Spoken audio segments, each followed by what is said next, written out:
Une fois qu'on a totalement fini sa carte et qu'on veut maintenant l'exporter, on va dans Projet et on va choisir de exporter la carte. Faites exporter, alors vous pouvez le faire au format PDF.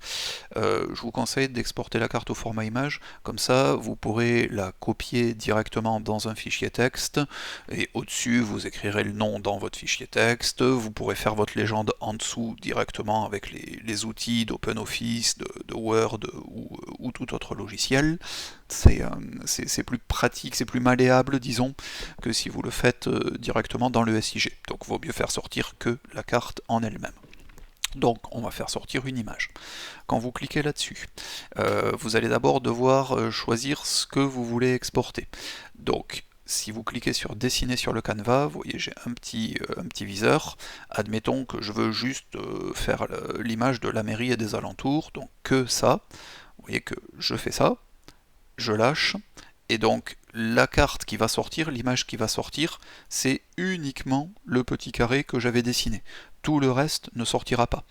Bien entendu, si vous voulez que sur votre carte il n'y ait que certaines couches, vous avez décoché, par exemple si je voulais pas qu'il y ait la vue satellite, j'avais décoché avant de lancer l'exportation, évidemment.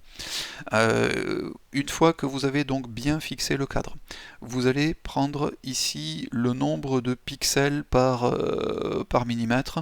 Donc pour avoir une bonne résolution, pour avoir une carte bien nette, vous faites toujours du 300 dpi. 300 dpi, en gros, c'est la norme d'imprimerie. C'est-à-dire que si un jour vous imprimez, vous faites un livre ou quoi que ce soit, on vous demandera du 300 dpi. C'est la norme pour que votre image soit vraiment de bonne qualité.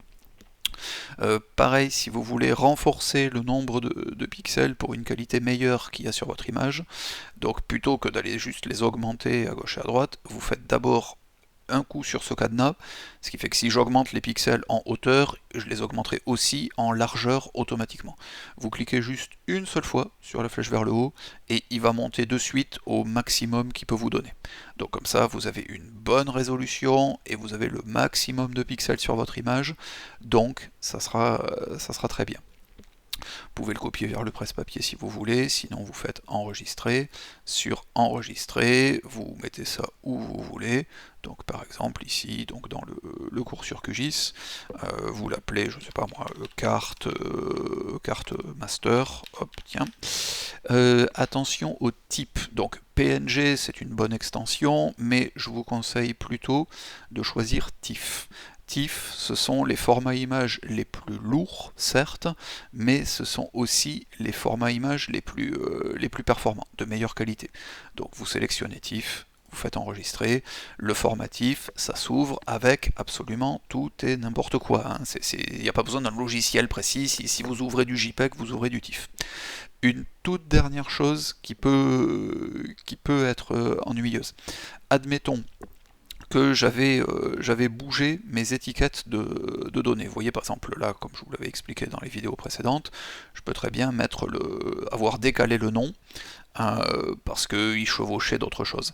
Mais si jamais quand je fais mon exportation, que je dessine l'emprise, là je veux avoir le nom François, donc admettons, vous voyez si je suis là, le nom François il est bien dans le carré que j'ai tracé. Le problème, c'est que le nom François, il est attaché à ce point-là, il est attaché à ce point vert. Or, quand je trace mon carré, vous voyez que j'ai le nom François qui y est, là, dans mon carré, mais le point vert, qui est ici, le point vert, il n'y est pas.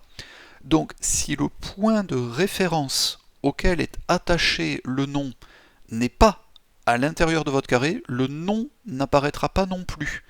Donc vous faites très très très attention à ce petit problème-là. D'accord, ça peut être un peu vicieux, c'est le seul truc un petit peu surprenant qui peut vous arriver. Une fois que vous avez donc fini tout cela, vous avez enfin votre carte entièrement terminée, exportée sous format image, de la meilleure qualité possible, et donc vous pouvez vous en servir pour votre mémoire.